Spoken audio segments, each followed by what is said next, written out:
गर्भ कल्याणक को समझना अर्थात आने वाली पीढ़ी को धार्मिक बनाना, आने वाली उस संतान को मार्मिक बनाना, आने वाली उस संतान को तात्विक और बौद्धिक और मानसिक और सामाजिक स्तर पर और अच्छा बनाना, आत्मिक, स्वाभाविक और सात्विक और वैनिक स्तर पर उसे उत्कृष्ट बनाने की बात मैंने आप लोगों से सुबह प्रारंभ करी थी।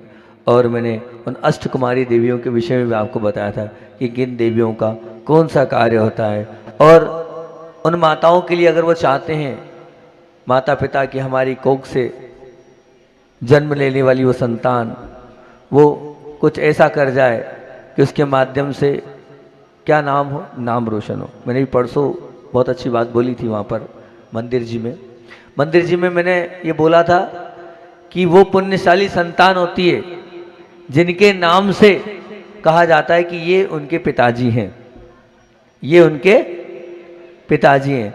तो निश्चित रूप से उन्हें याद रखा जाता है। तो कुछ ऐसा कार्य हमारी आने वाली वो संतान कर जाए जिससे युगों युगों तक हमारा भी और हमारे परिवार का और हमारे समाज का नाम हो जाए। तो इसी सत्संतान के लिए क्या करना होगा, तो मैंने आपसे वो 9 मंगलाचरण आपको याद करने होंगे। कौन कौन से बोले थे? अगर सत्संतान चाहिए तो निश्चित मान के चलना कि गर्भ अवस्था में जब वो संतान होती है,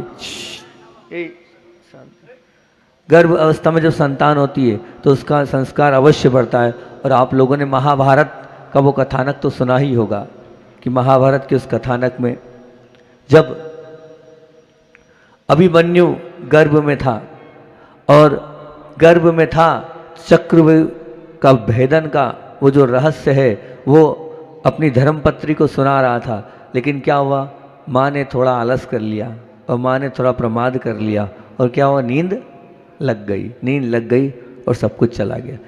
जब तक नींद खुली थी तब तक उस बालक ने उस संस्कार को प्राप्त किया और गर्भ में ही वो चक्र भेदन का वो सब कुछ उसे ज्ञात हो गया।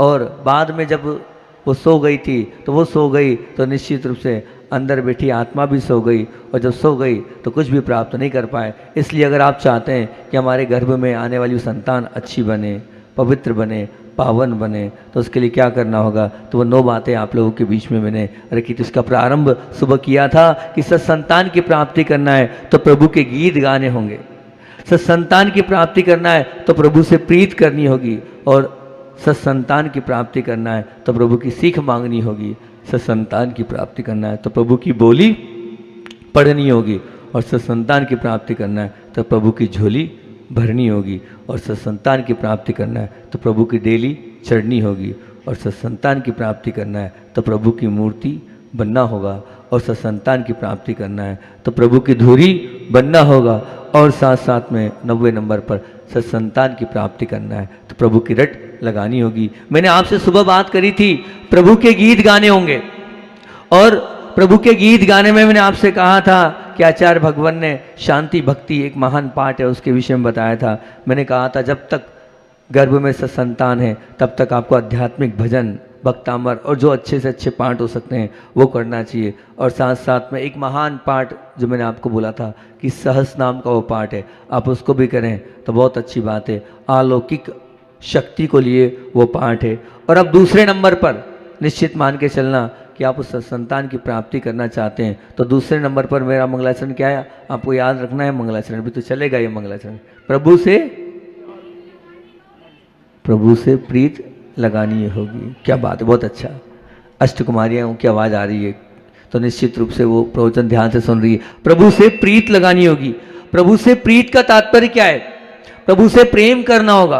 प्रभु से प्रेम का तात्पर्य क्या है? प्रभु से लगाव जुड़ाव रखना होगा। और जब प्रभु से लगाव और जुड़ाव होता है तो निश्चित रूप से प्रभु की प्रत्येक क्रिया में हमें शामिल होना होगा। जब गर्भवती माँ हो और उस माँ को ये नियम ले लेना चाहिए पूरे 9 माह जब से उसे पता चले कि मेरे कोख में किसी संतान की वहाँ हो गया है तो क्या करना चाहिए, उस समय पूरे मनोभाव से उसे मैं ये कह रहा हूँ कि अभिषेक देखने का नियम ले लेना चाहिए कि भगवान का वो जो धारा होगी उस धारा को मैं निश्चित रूप से देखूंगी। शांति धारा अगर देख ले तो और अति उत्तम है। अभिषेक और शांति धारा प्रतिदिन देखे तो निश्चित मान के चलना वो संस्कार उसमें पड़ेंगे। बाद में आपको उंगली पकड़ के ले जाना नहीं पड़ेगा कि चल बेटा चल, अभिषेक करने चल। कुछ कुछ बच्चे होते हैं जो जिद करते हैं, हमें अभिषेक के लिए लेके चलो, हमें शांति धारा के लिए लेके चलो। क्या है? क्योंकि ऐसे संस्कार माता पिता ने दिए होंगे, तभी तो वो बचपन से कहता, 8 वर्ष नहीं होते उसके पहले कहता है मुझे तो धोती दुपट्टे पहनाओ, मुझे तो भगवान के चरण छूना है, मुझे तो भगवान की भक्ति करना है। वो कब होगा? जब इन 9 माह में आप स्वयं शांति धारा और अभिषेक से जुड़ जाएंगे, तब ये उस संतान के अंदर निश्चित रूप से वो प्रभाव पड़ेगा। और अभिषेक और शांति धारा आप अगर प्रतिदिन देखेंगे तो बहुत अच्छी बात हैगी। और मैं तो ये कहता हूँ कि गंधोदक भी आप लगाएं। गंधोदक का तात्पर्य मानना, अभी मैंने उस दिन कहा था ना, हम जब अभी पिपरई में थे तो पंकज जी शुक्ला अशोकनगर के बहुत बड़े डॉक्टर हैं, स्किन के डॉक्टर हैं। हमारे पैर में जो अभी तकलीफ़ हो गई थी तो वो वहाँ से चल के आए और स्किन के डॉक्टर थे वो। अब मानना उनकी भक्ति देखो आप। अभी भैया जी बोल रहे थे कि जैन जाति नहीं होती है। निश्चित बहुत अच्छी बात भैया जी, मैं सुन रहा था, पीछे सामायिक चल रही थी मेरी। जैन जाति नहीं होती, ध्यान रखना। आप लोगों ने जाति बोल दी है जैन, निश्चित सत्य बात है। जैन कोई जाति नहीं, अपने आप को आपने जाति में बांट लिया है। जैन कौन होता है? क्योंकि तीर्थंकर हुए, जो महान पुरुष हुए, वो तो कहाँ, वो तो सब अलग अलग, कोई ठाकुर है तो कोई यदुवंशी है ना। पर जो जिन धर्म को पालन करता है, जिन्होंने इंद्रियों को जीता है, वो जैन होता है। यही उसकी परिभाषा हैगी। जिन्होंने अपनी इंद्रियों पर नियंत्रण रखा है वही निश्चित मान के चलना जैन होता है, और कोई जैन नहीं कहलाता है। इसी को जय जय। और जब मैं तो ये बोलता हूँ, आप लोग जैन हैं तो बहुत अच्छी बात है, और जैन नहीं है तो भी आपको क्या करना चाहिए? जय जिनेंद्र बोलना चाहिए। जय जिनेंद्र का तात्पर्य क्या होता है? जय जिनेंद्र का अर्थ क्या होता है? जय जिनेंद्र मतलब जिन्होंने इंद्रियों को जीता है उनकी जय हो। उसमें इंद्रियों को जीतने वाले राम भगवान भी है, मोक्षगामी हनुमान भगवान भी है, उनमें सब है। आप निश्चित मान के चलना, राम राम करने में सिर्फ राम है। जय श्री कृष्ण में सिर्फ जय कृष्ण है, जय महावीर में सिर्फ जय महावीर है। लेकिन जय जिनेंद्र में जिन्होंने इंद्रियों को जीता है वो प्रत्येक आत्मा है। सार्वभौमिक मंत्र है जय जिनेंद्र। जय जिनेंद्र महावीर के लिए नहीं, आदिनाथ के लिए नहीं है। आप इसका अर्थ समझने का प्रयास करना। जय जिनेंद्र का मतलब क्या होता है? जिन्होंने इंद्रियों को जीता है उनकी जय हो, ये जय जिनेंद्र। मैं तो कहता हूं आपकी भी जय हो जाएगी। मैं तो कहता हूं आपकी भी जय हो जाएगी। अगर आप इंद्रिय विजय बन गए तो आपकी भी जय हो जाएगी उस जय जिनेंद्र में। बड़ा मौलिक और बहुत अच्छा ये अभिवादन है, जिसमें प्रत्येक आत्मा को आप उस समय नमन करते हो, उनका जयकारा करते हो, तो अपने आप सब कुछ है। क्योंकि जय एक ऐसा महामंत्र है। क्योंकि मैं आपको बताऊं कि गुरुदेव को जब ठंड लगती है, शरीर है, ऐसा तो नहीं है कि ठंड नहीं लगेगी। हम भी तो आप ही के जैसे हैं।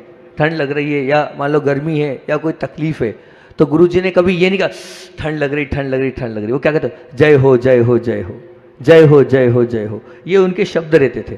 तकलीफ में वो जय हो शब्द बोलते थे, ना कि बोलते ठंड लग रही। और ठंड लग रही अगर हम ऐसा बोल देंगे तो गया हमारा मामला, नंबर कम हो गए, कहीं के कहीं पहुंच जाएंगे हम। तो नहीं, उस समय क्या बोलते थे? जय हो। तो जय हो अपने आप में महामंत्र है, वो हमें संबल प्रदान करता है। जय का तात्पर्य ये कि जिन आत्माओं ने अच्छे कार्य किए हम उनकी जय बोलते हैं, हम उनके लिए अभिवादन देते हैं। तो आप जय जिनेंद्र को बहुत महत्वपूर्ण मंत्र मानो और सब एक दूसरे के साथ जय जिनेंद्र करो।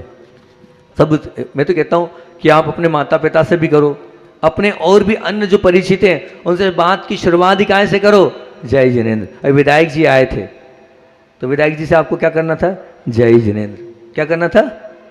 जय जिनेंद्र। सुना, बड़े सरल सहज और सात्विक विचारधारा वाले हमारे विधायक साहब, आपने ऐसा बोला, बहुत अच्छी बात है। मैं तो ऐसा कह रहा हूँ कि जो सरल होते हैं, जो सहज होते हैं, जो सात्विक होते हैं, जो दूसरों के लिए जीवन जीते हैं, वो ही तो ऐसे महत्वपूर्ण पद पर पहुँच पाते हैं। तभी तो उनका पुण्य इतना गाढ़ा हुआ कि वो वहाँ तक पहुँचे। और वो सरलता और सहजता अगर है उनके जीवन में तो निश्चित रूप से वो और आगे बढ़ेंगे। हमारा आशीर्वाद है उनके लिए और उत्तम पदों पर पहुँचते चले जाएंगे। क्योंकि ये कहा, जब बोलो जब उपलब्ध हो जाते हैं, जब बोलो जब उपलब्ध हो जाते हैं। आप बुलाओ नहीं, वो सरलता से सहजता से तैयार हो जाते हैं। तो निश्चित रूप से वो उनकी वो एक अंतरंग परिणामों की निर्मलता और सहजता है कि वो सबके बीच में रहकर सबका बनना चाहते हैं, इसलिए सबके बीच में तुरंत आ जाते हैं। निश्चित सबके हो जाएं, यही भावना है हमारी। तो जय जिनेंद्र का अर्थ आपको बता रहा था ये बहुत बढ़िया महामंत्र, इसको आप सभी लोगों को बहुत ही भक्ति भाव से करना चाहिए, ताकि उस जय जिनेंद्र के माध्यम से जो इंद्रियों ने जिन्होंने इंद्रिय जीती है उनका वो जयकारा हो जाएगा। तो प्रतिदिन उन माँ को क्या देखना चाहिए? अभिषेक शांति धारा देखना चाहिए। और मैं बात कर रहा था पंकज जी शुक्ला की, गंधोदक की बात कर रहा था, तो पंकज जी शुक्ला जब आए तो उन्होंने मुझसे कहा, महाराज जी फीस लूँगा तब देखूँगा। क्या बोला? फीस लूँगा तब देखूँगा। भैया हमारे पास कौन सी फीस हैगी? ना कोई जेब है, ना कोई अकाउंट है, हम तो घर बार छोड़ के बैठे हैं, काहे की फीस देंगे हम भी सीरियसली समझे कि शायद फीस लेंगे ये। हालांकि पिछली बार जब वो अराउंड में आए थे तब तो मैंने कहा ठीक है महाराज जी, इतनी दूर आया हूँ, इतनी मेहनत करके आया हूँ, बिना फीस के काम नहीं चलेगा, फीस तो आपको देनी पड़ेगी। तो मैं दंग रह गया। मैंने कहा ठीक है भाई, जो आप बोलोगे हम दिलवा, आपसे ही चाहिए, किसी और से नहीं चाहिए, हमसे ही चाहिए, हम कहाँ से देंगे फीस? बोले आपको मैं जो बोलूँ करना पड़ेगा। मैंने हाँ बोलो। बोले आपके चरणों का गंधोदक मैं लूँगा और गंधोदक को पीऊँगा। क्या करूँगा? गंधोदक को पीऊँगा। अब माना रात को 9:30 10 बजे की बात है, हमने कहा कहाँ से जल आएगा? तो बोले वो कमंडल तो रखा है ना आपका, वो कमंडल तो रखा है आपका। तो उन्होंने कमंडल लिया, कमंडल से दिया, उस गंधोदक को पिया। उन्होंने कहा ये गंधोदक बहुत महत्वपूर्ण होता है, पवित्र आत्माओं के चरणों की रज होती हैगी। अब बस और कुछ नहीं, जब जब भी आऊँ तो इस मौके से आप बिल्कुल मेरी ये फीस हमेशा दे दिया करना। तो मैं जब आप बुलाओगे तब सहज भाव से आ जाऊंगा। तो निश्चित इस गंधोदक का बहुत महत्व है। मैं यही कहना चाहता हूँ कि जितनी माताएं हैं, आप प्रतिदिन उस गंधोदक को, जो भगवान के मस्तक पे निकली धारा है, उसको प्रतिदिन आप लेकर लगाया करें। भले आज आपको देखने को नहीं मिल रहा है, लेकिन आप पेट पर भी अगर लगाएंगे उस गंधोदक को, तो ये मान के भावना से माना कि इस बालक को हम क्या गंधोदक लगा रहे हैं। तो प्रतिदिन उस गंधोदक को भी लगाएं। प्रतिदिन आप चंदन के उस घी से भी जो चंदन होता है, लेकिन निश्चित मान के चलना, चंदन बहुत महत्वपूर्ण चीज़ है। एक बार एक बहुत बड़े विद्वान ने बोला, चर्चा चल रही थी तो उन्होंने बोला टीके का बहुत महत्व है। टीका मतलब जहाँ यहाँ लगाया जाता है, ये हमारे पूरे शरीर का एक बहुत महत्वपूर्ण अंग है। इस अंग से हम अपनी खुद की मतलब अपने स्वयं के विचारों की इससे क्षमता को देख सकते हैं, समझ सकते हैं, पहचान सकते हैं। तो इस स्थान को एक्टिव करने के लिए अलग अलग प्रकार के टीके लगाए जाते हैं। उसमें मैं ये मानता हूँ कि जिनके बच्चे बड़े क्रोधी हैं, जिनके बड़े बच्चे जिद्दी हैं और जो बहुत गर्म व्यवहार वाले हैं, उनको आप कुछ मत करो, आप तो चंदन को घिसो और चंदन को घिसने के बाद उस चंदन का नमोकार महामंत्र का वाचन करो, या जो मंत्र आता है आपको, जो भी आपको अच्छा लगता है उस मंत्र को लो और चंदन को घिसो और आप वहाँ पर इस स्थान पर लगाओ, आप इस भाव से कि शांत हो जाए। निश्चित मान के चलना वो शांत हो जाएगा। मैंने बहुत सारे लोगों को कराया। 2 बातें कराता हूँ। जो माताएं आती है और कहती है नहीं मानता, बहुत जिद्दी है, बहुत चिड़चिड़ापन है, बहुत ज़्यादा कहना चाहिए कि एक्टिव है। कुछ बच्चे अनएक्टिव होते हैं तो कुछ ज़्यादा एक्टिव होते हैं, तो बोले बहुत ज़्यादा एक्टिव है ये।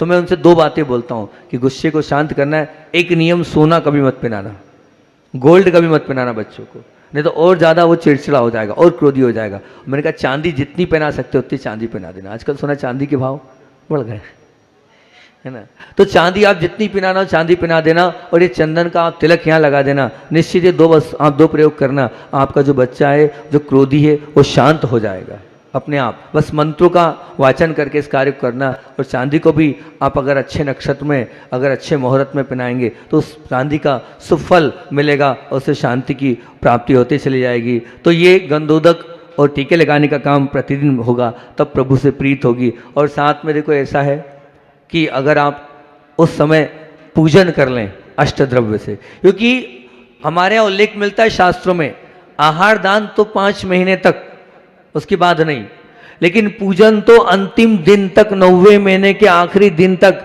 आप ये मान के चलें पूजन कर सकते हैं। पूजन का कहीं कोई निषेध नहीं आया है, पूजन के लिए मना नहीं किया गया है। आप जितनी पूजन करेंगे उतना अच्छा है, जितनी भक्ति करेंगे उतना अच्छा है। प्रतिदिन पूजन का नियम हो, और पूजन का नियम भी मैं तो कह रहा हूँ कि बहुत अच्छे से हो। कैसे अच्छे से हो? पूजन करने का तरीका भी मैं आपको बता दूंगा कि बड़े उत्साहपूर्वक पूजन करो आप, पूरे अहोभाव पूर्वक करो पूजन, आप आदर भाव पूर्वक करो। पूजन की द्रव्य सामग्री अपने हाथ से सजाओ और इतनी अच्छी पूजन की सामग्री सजाओ कि दूसरा देखकर उस पूजन की सामग्री को गदगद हो जाए। मैंने सेतपुर में ये वाली बात बोली थी, तो विनय भैया वहाँ पूजन कर रहे थे। विनय भैया मतलब कौन कौन विनय भैया? जानते विनय भैया कौन है? मंडा वाले। अच्छा, आपके बीच में प्रतिष्ठाचार्य महोदय बैठे हैं, विनय भैया जी। आप कल देखना सुबह, अगर आप देखो, आपको मौका मिल जाए तो कितनी सुंदर तरीके से पूजन करते हैं। देखो, जहाँ अच्छा होता है उसकी प्रशंसा करना चाहिए। उनकी पूजन करने का वो जो तरीका है बहुत अच्छा है। जो पूजन देखिए कितने सुंदर तरीके से सजा सजा कर वो अक्षत चढ़ाते हैं, वो पुष्प चढ़ाते हैं, वो नैवेद्य चढ़ाते हैं, वो दीप चढ़ाते हैं, वो धूप चढ़ाते हैं। अलग अलग प्रकार से आप उनकी उस चढ़ी हुई सामग्री को देखोगे तो आपको उसमें ही आनंद आ जाएगा। आप लोग तो क्या करते हो कि वो चढ़ाने की सामग्री को सजाते हो, लेकिन भैया जी क्या करते हैं, जो चढ़ी हुई द्रव्य उसको भी सजाकर चढ़ाते हैं, उसको भी सुंदर बनाकर चढ़ाते हैं। तो ऐसी भक्ति से क्यों, वो भक्ति अपने आप में उसमें अलग ही झलकेगी। उस भक्ति के साथ आप पूजन करोगे तो बहुत सुंदर है। एक भी दिन पूजन छोड़ना नहीं, प्रतिदिन पूजन होना चाहिए। भगवान की भक्ति, एक बात ध्यान रखना, भगवान की पूजन करने से ना भगवान को कुछ फर्क पड़ेगा, आप करोगे तो भी और नहीं करोगे तो भी उनको कुछ फर्क नहीं पड़ेगा। वो तो एक माध्यम है। देखो, एक बात निश्चित मान के चलना, भगवान ना देते हैं ना लेते हैं। भगवान ना देते हैं ना लेते हैं, ये ईश्वरवाद नहीं है। जो हमें मिलता है अपने परिणामों के और अपने कर्मों की वजह से मिलता है। अगर भगवान देने लेने वाले हो गए तो उनकी वीतरागता समाप्त हो जाएगी। एक को मान लो गरीब बना रहे हैं और एक को अमीर बना रहे हैं, एक को लूला बना रहे हैं और एक को अंधा बनाएंगे और एक को अच्छा बना रहे हैं। नहीं भैया, नहीं, ये नहीं है। कर्म सिद्धांत से सब कुछ मिलता है। जैसा हम करेंगे वैसा हमें मिलेगा। तो भगवान की पूजन करने से भगवान को कुछ नहीं मिलना, वो तो एक माध्यम है, वो एक जरिया है, वो एक अपने आप को भक्ति में लीन करने का एक तरीका है। हम भगवान की पूजा करेंगे तो वो आधा घंटा, वो पौन घंटा, वो 1 घंटा, वो 10 मिनट हमारा धर्म ध्यान में जाएगा। और वो धर्म ध्यान ही सच्चा धर्म ध्यान हमें अपने आप को पुण्य की ओर अग्रसर कर देगा। इसलिए हमें क्या करना चाहिए, भक्ति भाव से पूजन करना चाहिए। और अगर मान लीजिए पूजन के साथ थोड़ा ज़्यादा पुण्य बढ़ाना हो तो आप तो बहुत अच्छे से विधान भी कर सकते हैं, और विधान भी बहुत श्रेष्ठ वस्तुओं को चढ़ाते हुए करें और अच्छा है। तो श्रेष्ठ वस्तु का तात्पर्य यही कि जितनी अच्छी द्रव्य आप चढ़ाएंगे उतना ही आनंद आपको आएगा, और उस आनंद के साथ भी पुण्य भी अपने आप और ज़्यादा बढ़ता चला जाएगा। और उसी भक्ति में एक बात और इसमें बीच में बोल देता हूँ, अगर ये हो जाए तो बहुत अच्छा है। आप ये बताओ कि जब आपका जन्मदिन आता है तो उसको आप महत्वपूर्ण मानते हो कि नहीं मानते हो? अरे बोलो ना, हाँ या ना। आपके लिए वो जन्मदिन सब कुछ होता है क्या? ठीक है ना। जैसे आप जन्मदिन मनाते हो तो आप लोग जो 1-2 जन्मदिन भी बहुत मनाते हो भगवान का। एक होता है महावीर स्वामी का जन्म महोत्सव भी आने वाला, वो मनाते हो। एक कभी कभी आदिनाथ भगवान का जन्म महोत्सव बनाते हो, ठीक। और बाकी भगवान नहीं क्या है? मैं आपसे पूछ रहा हूँ, जैसे मान लीजिए राम भगवान की जब जन्म होता है तो राम भगवान को सब लोग बहुत अच्छे से उस वक्त मानते, और बाकी दूसरे भगवान नहीं है क्या? दूसरे के जन्म याद नहीं है? आप लोगों के यहाँ 24 भगवान है, तो 24 भगवान के 24 जन्मदिन आपको मनाने चाहिए ना, हर एक भगवान के मनाने चाहिए ना। लेकिन नहीं, आपको तो बस वो 1 या 2 याद है, ज़्यादा से ज़्यादा और कोई आपको याद होगा तो याद होगा, बाकी आप नहीं बनाते हो। मेरा कहना ये है कि 9 महीने में जितनी गर्भवती माताएं, बहुत ध्यान से सुनो इस चीज़ को, और इसका प्रभाव भी अचिंत्य पड़ेगा, हम मान के चलना। उस 9 महीने में आप इतना करें, एक कल्याणक नहीं, हमारे यहाँ तो 5 कल्याणक माने जाते हैं। हमारे यहाँ तो गर्भ कल्याणक कोई महत्व है जो अभी चल रहा है, जन्म भी है, तप भी है, ज्ञान भी है, निर्वाण भी है। अब 5 कल्याणकों की डेट्स आपको मिल जाएगी। वो अपना इंदौर से पंचांग निकलता है ना, उसमें सब लिखा हुआ मिलता है, आप डेट देख लेना। मैं ये कह रहा हूँ जब भी पंच कल्याणक की गर्भ जन्म तब जो डेट आए उसको बड़े भक्ति भाव से मनाएं, और जो मोक्ष कल्याणक वाली डेट आए उसमें तो और अच्छे से 4 कल्याणक बनाए चाहे मनाए, पर मोक्ष कल्याणक की 9 महीने में जो डेट आ रही है, सुंदर लड्डू सजाएं, इतना सुंदर मनमोहक आप लड्डू सजाएं। नहीं चढ़ाते मोक्ष कल्याणक में? मोक्ष कल्याण की प्राप्ति क्या चढ़ाते? लाडू चढ़ाते ना। उस लाडू को आप चढ़ाएं। उस लाडू को चढ़ाने के माध्यम से होगा क्या?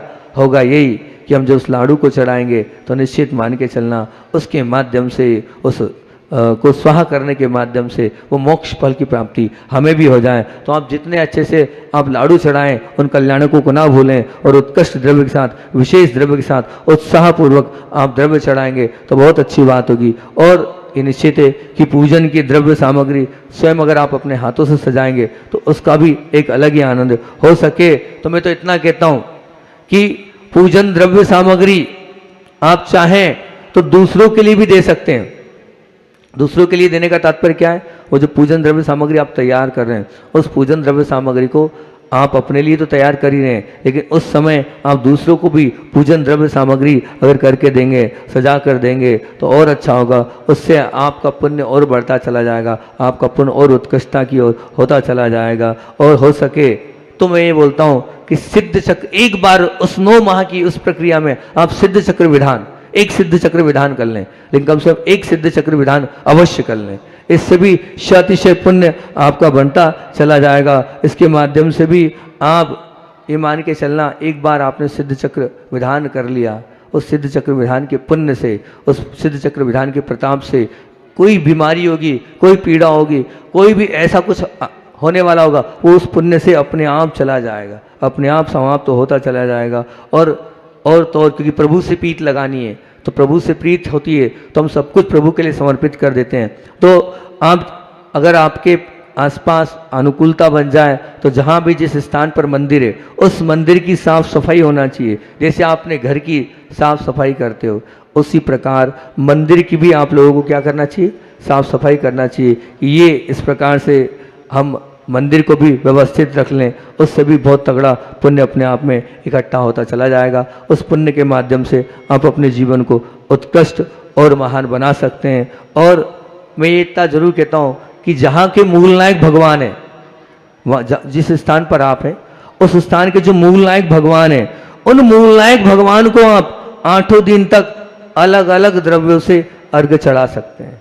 अलग अलग द्रव्यों के साथ अर्घ्य चढ़ाकर उनकी भक्ति भाव कर सकते हैं। अलग अलग द्रव्य का तात्पर्य यही हैगा कि एक दिन श्रीफल चढ़ा दिए, तो एक दिन अखरोट चढ़ा दिए, तो एक दिन कोई चांदू की वस्तु चढ़ा दी, तो एक दिन बादाम चढ़ा दिए। अलग अलग द्रव्य के साथ जब हम भगवान की भक्ति करते हैं तो अलग अलग द्रव्य की भक्ति के साथ हमारा जुड़ाव बढ़ जाता है, उत्साह बढ़ जाता है कि आज रविवार है तो हम इस द्रव्य से भगवान का अर्घ्य चढ़ाएंगे, आज सोमवार है तो हम इस द्रव्य से आज भगवान की भक्ति करेंगे। तो उस भक्ति के माध्यम से अपने आप में निश्चित मान के चलना एक बहुत अच्छा पुण्य इकट्ठा होता चला जाता है।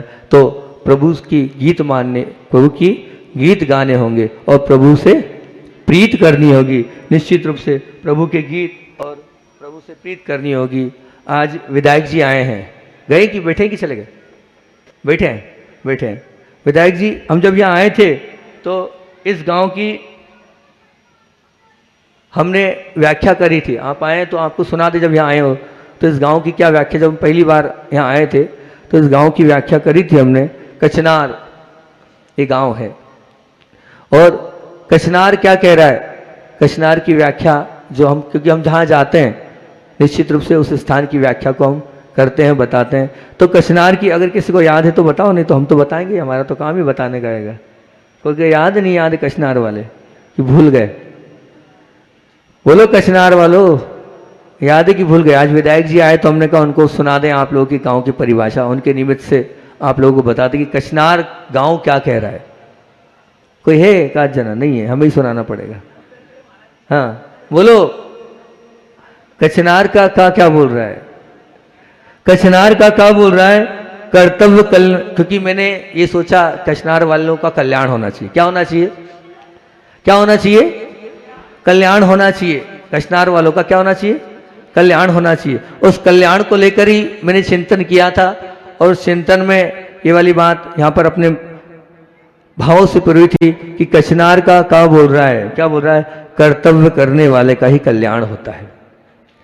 कर्तव्य, जो व्यक्ति निश्चित कर्तव्यों का पालन करेगा उसका कल्याण अपने आप यूं ही हो जाएगा। कल्याण करने की आवश्यकता नहीं है, वो तो अपने आप ऐसे ही पूरी दुनिया के सामने उसको पूजा जाएगा। लेकिन कौन?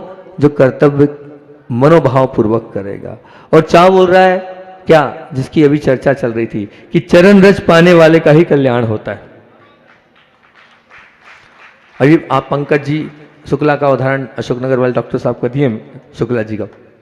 चरण रज अर्थात जो भगवान के चरण प्रतिदिन छूता है, निश्चित मान के चलना, क्योंकि वो भगवान की रज को ले रहा है, भगवान की ऊर्जा को ले रहा है, भगवान की पावर को ले रहा है, भगवान की शक्ति को ले रहा है। तो भगवान की उस ऊर्जा के माध्यम से उसका कल्याण तो होना ही है, क्योंकि उसके साथ कौन है, उनके साथ तो वो त्रिलोकीनाथ भगवान साथ में है। और ना बोल रहा है बड़े ध्यान से, बस ये आ जाए तो सब कुछ हो जाएगा, बस यही नहीं आ पा रहा है हमारे साथ, हम सब लोग इसमें पीछे हैं और इसी कारण हम हैरान हैं और परेशान हैं, बस ये आ जाए। तीसरे नंबर पे क्या है, नाम की चाह छोड़ने वाले का ही कल्याण होता है। काय की चाह, बोलो ना, थोड़ा तेज बोलो, और तेज बोलो, और तेज बोलो, भाई यही नहीं छूट रही है।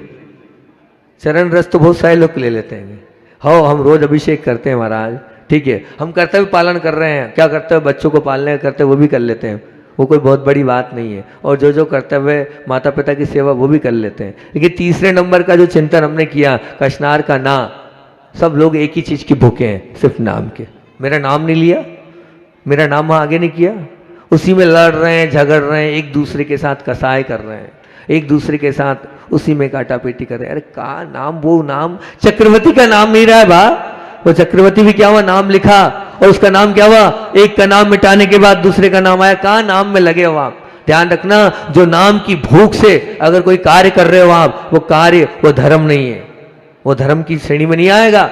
हम सभी लोग अगर नाम के पीछे भाग रहे हैं, वो नाम शाश्वत नहीं है, आत्मा जो अनामी आत्मा है वो शाश्वत है। आप उस आत्मा का चिंतन करें, नाम किसी का नहीं रहा है, निश्चित मान के चलना, नाम तो सबका मिट गया है और नाम तो सबका समाप्त हो चुका है। कब तक आपका नाम रहेगा, क्यों नाम की भूख में हो कि मुझे नहीं बुलाया, मेरा नाम आगे नहीं रखा, नहीं, बिल्कुल नहीं। उस नाम की भूख को छोड़ दो आप, तभी कल्याण होगा। मुझे ये खाने को चाहिए, मुझे यही चाहिए, मुझे वो पीने को चाहिए, तो वो होती है रसना की दाह। तो जब तक आप रसना की दाह को नहीं छोड़ोगे तो आपका ना कल्याण हुआ है ना होने वाला है। ये 4 कशनार की परिभाषा विधायक जी के लिए आए थे, इसलिए सुना दी। प्रकरण तो हमारा कुछ और था, लेकिन उनके निमित्त से ये कशनार की परिभाषा हमने सुना दी। पुनः और भी अजैन बंधु बहुत सारे बैठे हैं यहाँ पर, बहुत सारे यहाँ बंधु लोग बैठे हैं, उन लोगों के निमित्त से भी ये कशनार की परिभाषा हो गई। तो एक बार फिर से रिपीट कर देता हूँ, कशनार की क्या है परिभाषा।